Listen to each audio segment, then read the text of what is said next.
Luke 17, verse 5. Luke 17, verse 5.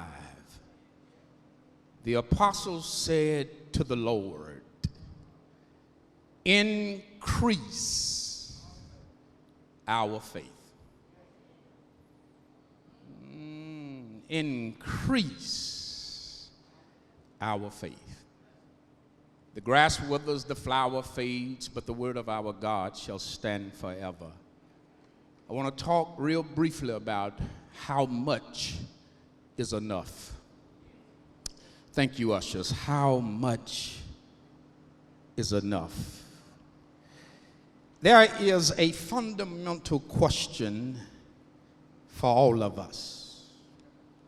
Or should I say, this is a fundamental question for all of us. How much is enough? Especially at this time of year when words such as stewardship and pledge and tithe are in the air. In most places where I've pastored, the first Sunday in October was usually Harvest Sunday. It was a time where people would bring to the church an abundance or a harvest of what God has blessed them with. Luke has told us in no uncertain terms that Jesus has set his face toward Jerusalem. On the way, Jesus talks endlessly about the life of discipleship, and he talks about hospitality, welcoming and helping strangers, seeking lost sheep, visiting prisoners, the lost coin, the prodigal son, the rich man, and Lazarus that we miss at the gate. And then he lays it on us in chapter 17 by saying, if you cause anyone to sin, may you sleep with the fish with cement overshoes on, and you must rebuke those who sin and forgive those who repent 7 times a day. Is it any wonder, brothers and sisters, that the disciples would cry out, increase our faith?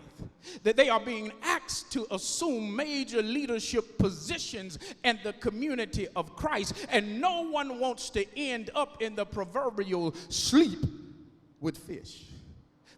For much of the gospel, brothers and sisters, Jesus has questioned the faith of the disciples and the faith of his people.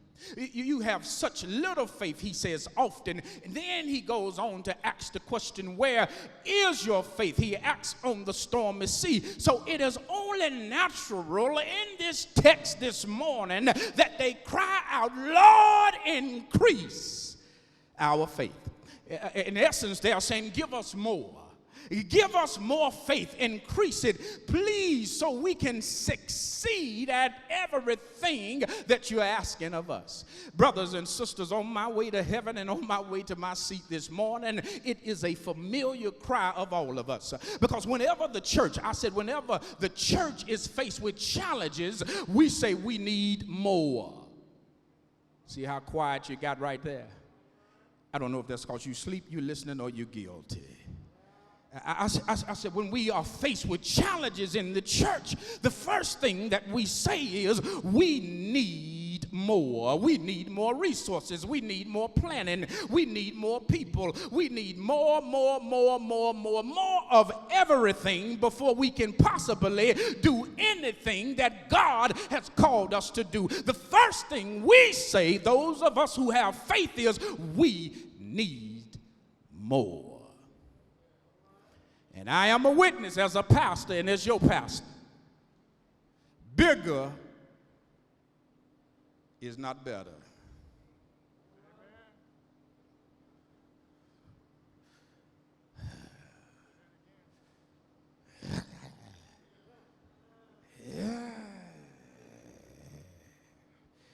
It has been said.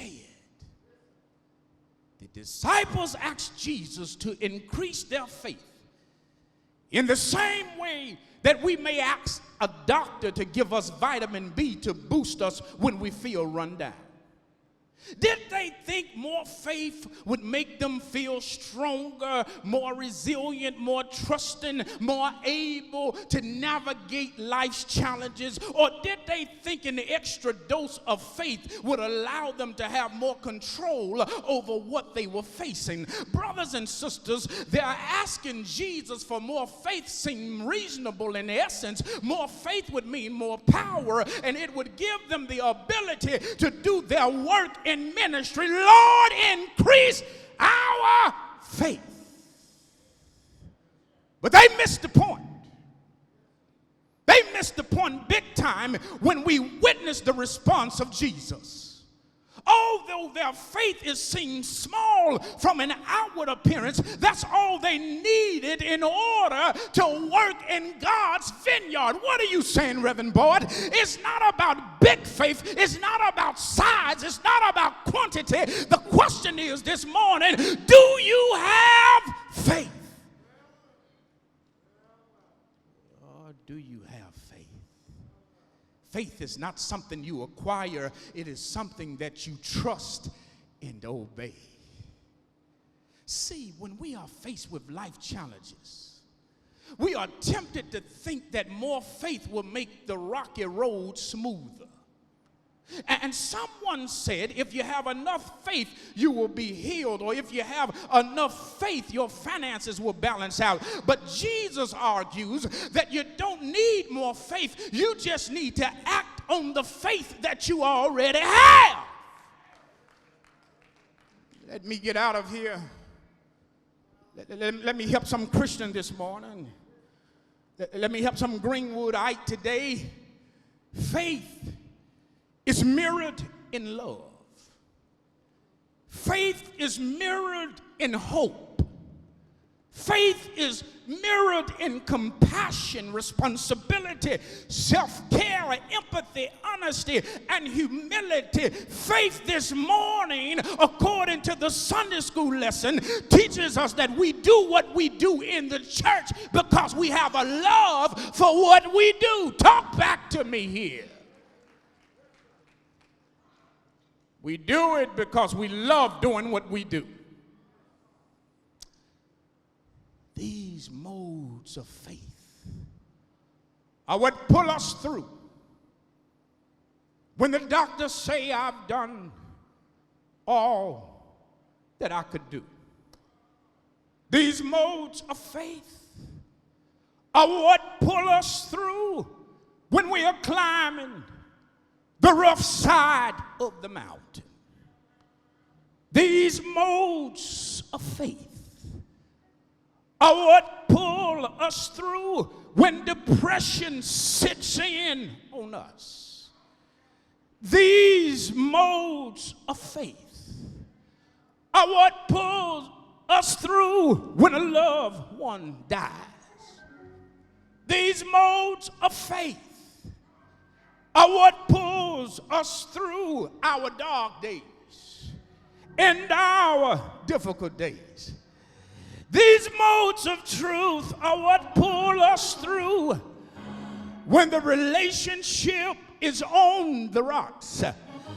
But I got a question for you, Greenwood, as I get out of here. Have you any rivers that seem unconquerable? Have you any mountains that you cannot tunnel through? I stopped on my way to heaven to tell you that God specializes in things that are impossible, and He will do what no other power can do.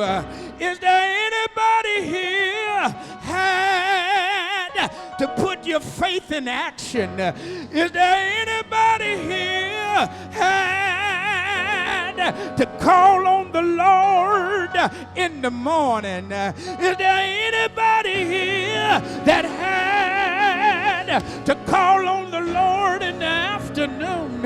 Is there anybody here that had to call on the Lord in the midnight hour? And every time you called on the Lord, every time you put your faith in action, you found out. I've had some good days, I've had some bad days, but I won't complain, cause God been so good.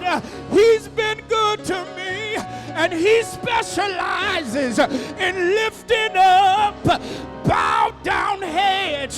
This past week, the devil been busy in my life, but I put my faith into action, and the Lord said, Willie Boyd, read Psalm 30:5, that weeping may endure for a night, but early, Brother Harold, early, Brother Michael, early in the morning, joy is gonna come.